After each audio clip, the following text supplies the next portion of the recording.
Shalom, selamat pagi Bapak Ibu yang saya kasihi di dalam Kristus Yesus. Kita akan buka firman Tuhan dari Injil Yohanes pasal yang ke-6, mulai ayatnya yang 47 sampai dengan 51.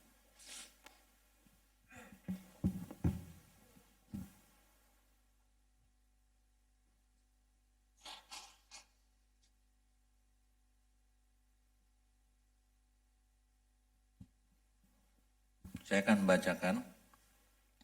Aku berkata kepadamu, sesungguhnya barang siapa percaya, ia mempunyai hidup yang kekal. Akulah roti hidup. Nenek moyangmu telah makan mana di padang gurun dan mereka telah mati. Inilah roti yang turun dari surga. Barang siapa makan daripadanya, ia tidak akan mati. Akulah roti hidup yang telah turun dari surga. Jikalau seorang makan dari roti ini, ia akan hidup selama-lamanya. Dan roti yang kuberikan itu ialah dagingku yang akan kuberikan untuk hidup dunia. Saudara yang dikasihi oleh Tuhan Yesus, Tuhan berkata, barang siapa percaya, ia mempunyai hidup yang kekal. Akulah roti hidup. Saudara, sebagai manusia di dunia ini, kita membutuhkan yang namanya roti, kita membutuhkan yang namanya makanan. Tetapi setelah kita makan, kemudian beberapa jam, kita mengalami yang namanya kelaparan. Yesus berkata bahwa akulah roti hidup. Artinya kehidupan itu, kehidupan kekal itu hanya ada di dalam Yesus Kristus. Maka Yesus berkata, barang siapa percaya akan memperoleh hidup yang kekal. Yesuslah roti hidup itu. Saudara yang dikasihi oleh Tuhan Yesus, akhir-akhir ini kita semakin mencekam keadaannya. Apalagi mulai tanggal 3 kemarin sampai tanggal 20 diberlakukan yang namanya PPKM. Ya, istilahnya sebenarnya lebih daripada lockdown. Ya, jadi dibatasi ruang gerak-geriknya karena apa? Keadaan situasi akibat dari pandemik ini bukannya semakin melandai, tapi semakin naik. Dan bahkan mungkin kita terkaget-kaget mendengar ada banyak orang tiba-tiba mendadak meninggal. Pasti sekarang ini kalau kita dengar kabar-kabar seperti itu, pasti langsung dikait-kaitkan. Ini pasti karena COVID. Padahal belum tentu, mungkin memang sudah ada penyakit bawaan, ya, sehingga begitu kena itu akhirnya itulah pemicunya. Padahal sudah ada penyakit bawaan. Nah, ini membuat banyak orang menjadi takut dan khawatir. Ya, saya sebagai manusia ada khawatir juga, ada takut juga. Tetapi saya tidak membiarkan ketakutan, kekhawatiran itu menguasai hati dan pikiran saya. Karena kalau saya izinkan ketakutan, kekhawatiran, berarti saya tidak punya iman. Karena musuh iman itu adalah takut dan khawatir. Sebagai manusia ada, saudara. Ada. Tapi kembali lagi, kita punya Tuhan. Yesus berkata, barang siapa percaya kepadaku memperoleh hidup yang kekal. Akulah roti hidup. Percaya. Percaya yang bagaimana? Saudara yang dikasihi oleh Tuhan Yesus, mungkin saudara ikut Tuhan itu mungkin sudah ada yang 5 tahun, 10 tahun, 20 tahun.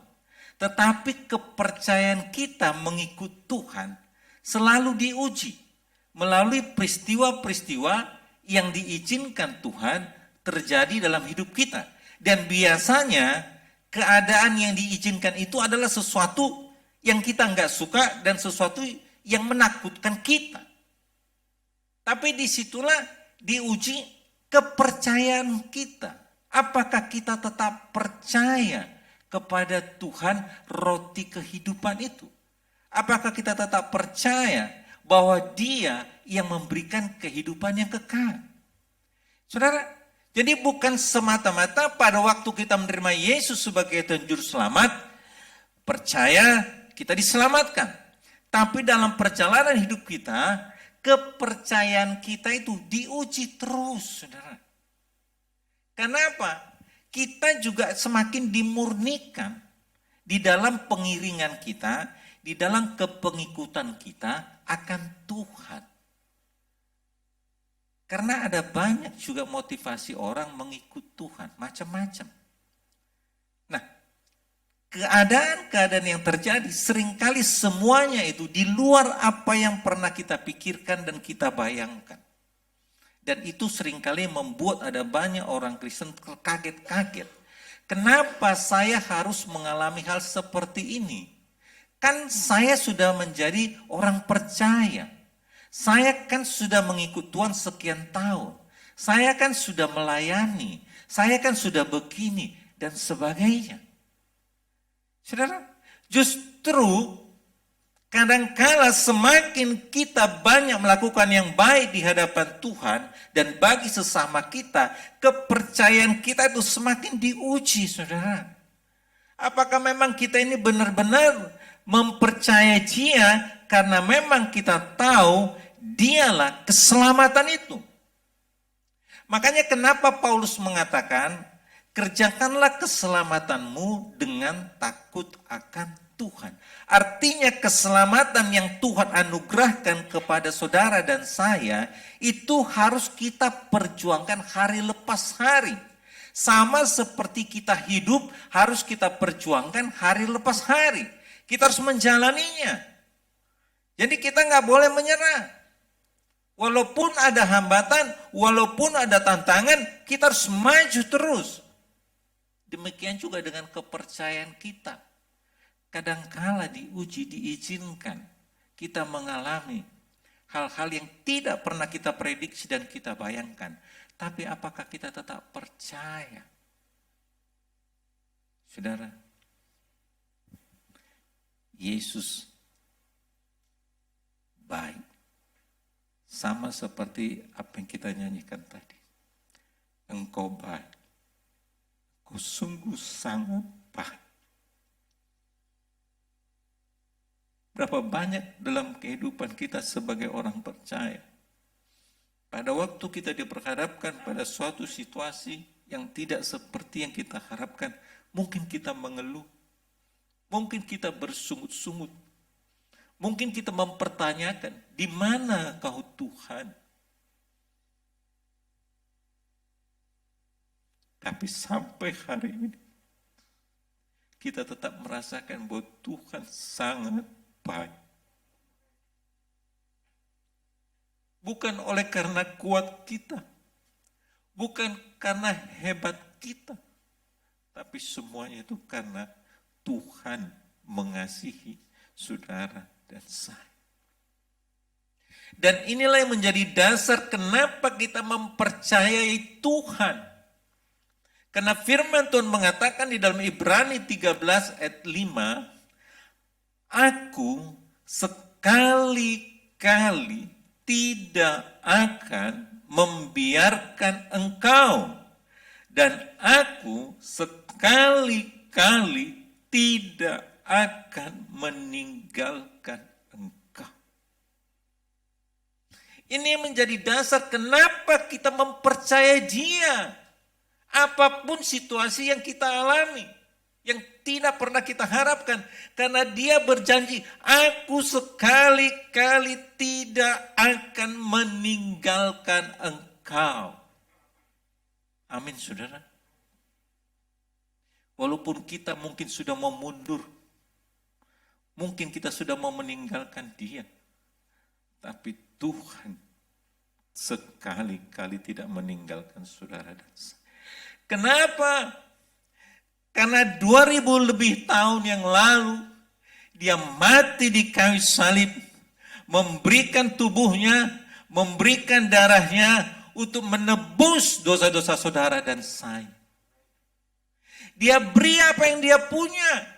Dia berikan hidupnya. Dia berikan darahnya untuk menebus saudara dan saya. Makanya firman Tuhan mengatakan, kita sudah dibeli, dibayar lunas oleh darah Yesus. Dan kita ini milik kepunyaan Tuhan. Kita ini milik kepunyaan Tuhan. Iblislah yang selalu hendak mengganggu pikiran kita dengan berkata, Tuhan meninggalkanmu. Padahal Tuhan berkata, aku sekali-kali tidak meninggalkan engkau. Saudara, sesulit apapun keadaan yang saudara jalani, yang diizinkan Tuhan, ingat firman Tuhan ini, Tuhan tidak meninggalkan. Mungkin saudara sudah berada pada posisi sepertinya sudah mau menyerah. Tapi Tuhan bilang, aku tidak meninggalkan engkau. Karena kita ini milik kepunyaan Tuhan. Kita sudah dibeli, dibayar lunas oleh darah Yesus. Saudara-saudara, sebagai orang tua, saudara punya anak. Sebagai orang tua yang mengasihi anaknya, pasti saudara rindu memberikan yang terbaik. Apapun keadaan anakmu, engkau mau. Engkau memberikan untuk anakmu. Supaya dia senang. Karena dia darah dagingmu. Demikianlah Bapa kita. Terlebih lagi dia sudah berikan hidupnya. Semua yang dia punya sudah dia berikan buat kita. Semua.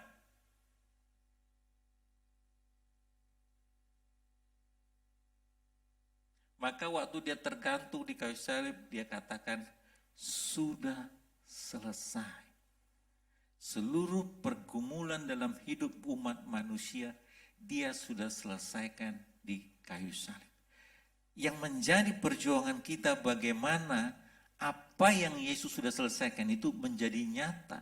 Disitulah perlu yang namanya iman, percaya bahwa Tuhan sudah menyelesaikannya.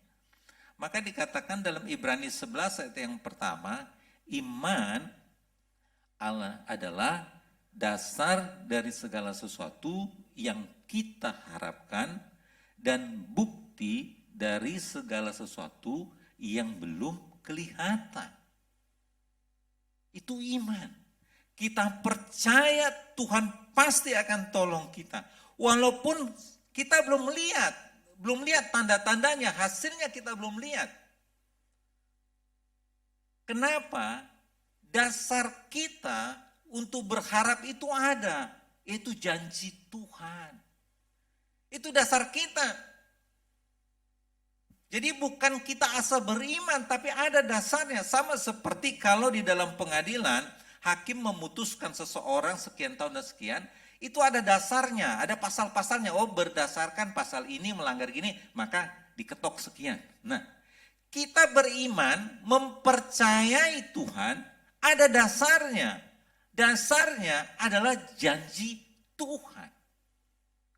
Makanya di dalam segala situasi apapun yang kita alami hari-hari ini, mari kita melihat kepada terang firman Tuhan. Karena Yesus berkata, akulah roti hidup. Kalau kita melihat kepada situasi di sekitar kita, maka pastilah kita akan menyerah, kita kecewa, takut dan sebagainya. Tapi kalau kita melihat kepada terang firman Tuhan, kita bukan takut, tapi semakin berharap dan semakin berserah kepada Tuhan. Karena apa? Kita sadar hidup kita ini sepenuhnya ada di dalam tangan Tuhan. Kita sadar kita hidup oleh karena anugerah, oleh karena kemurahan, bukan oleh karena hebat dan gagah kita, tapi kemurahan Tuhan. Engkau baik, sungguh baik kau Tuhan. Tuhan kita itu sangat baik. Maka dikatakan kasih setia Tuhan dulu, sekarang, selamanya tidak pernah berubah. Itulah Allah kita. Saudara, percaya itu yang selalu kita alami dalam hidup kita sebagai orang Kristen.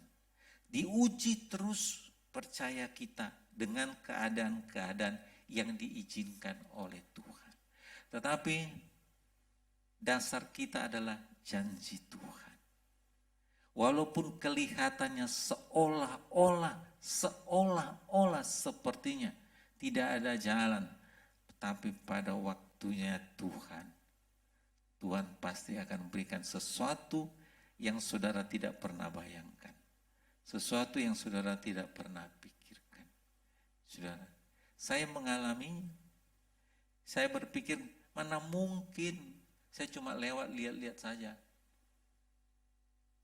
Tapi oleh karena kebaikan Tuhan, saya melihat pertolongan Tuhan.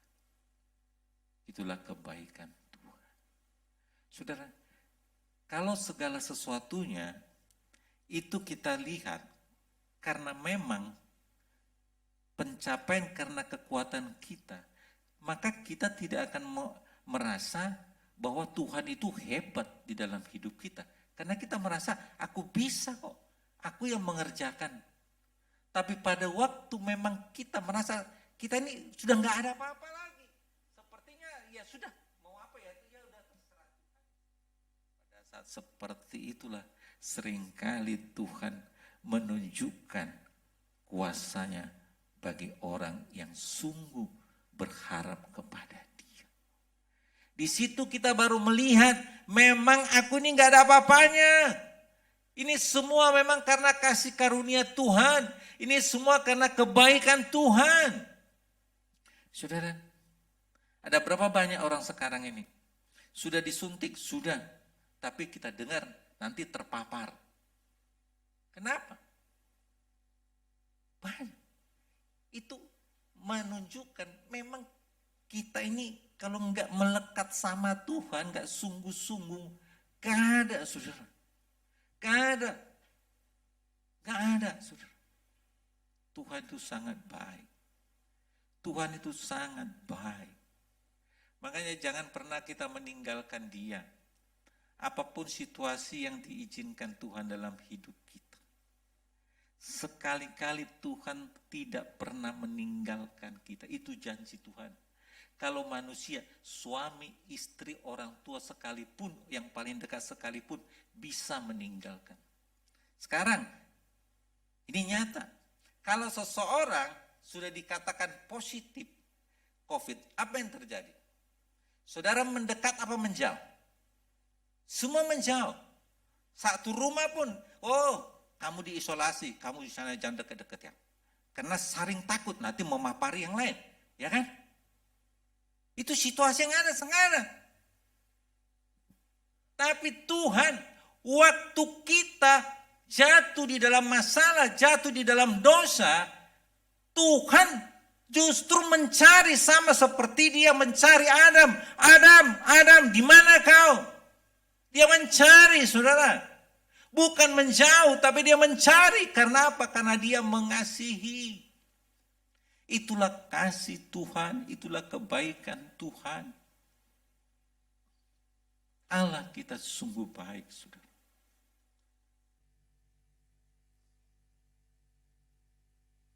Sangat baik.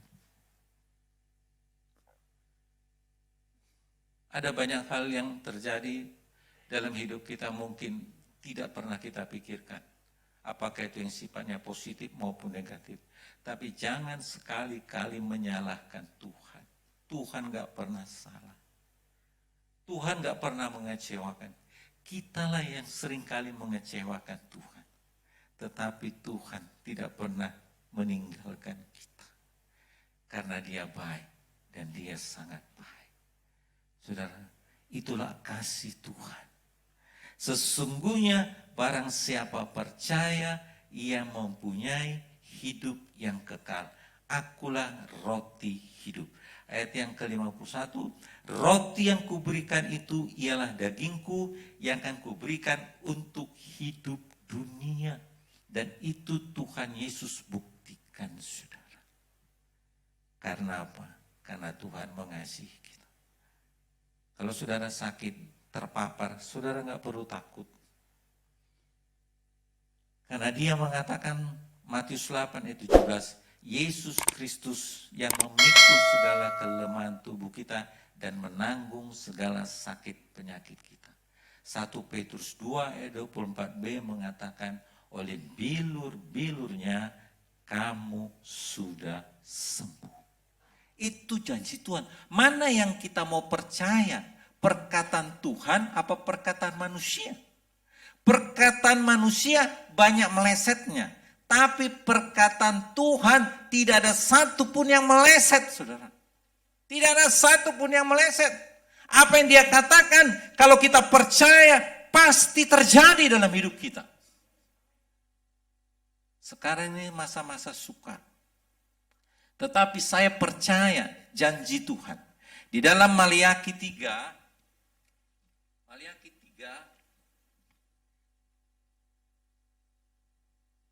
ayatnya yang ke-17, 18, coba ya.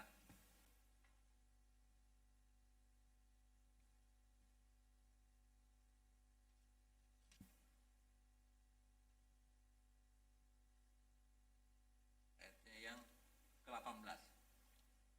Maka kamu akan melihat kembali perbedaan antara orang benar dan orang fasik, antara orang yang beribadah kepada Allah dan orang yang tidak beribadah kepadanya, saudara.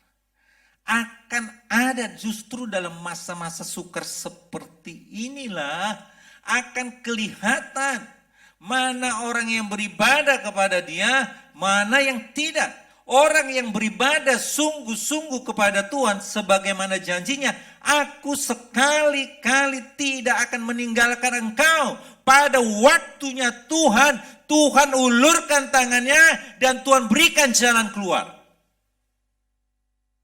Ada perbedaan, saudara. Sama-sama kita mengalami pandemik. Tapi orang yang sungguh-sungguh beribadah kepada Tuhan diluputkan sama Tuhan. Dipelihara oleh Tuhan. Dicukupkan semua apa yang kita butuhkan di dalam kehidupan kita. Itu karena apa? Kita punya Allah yang baik.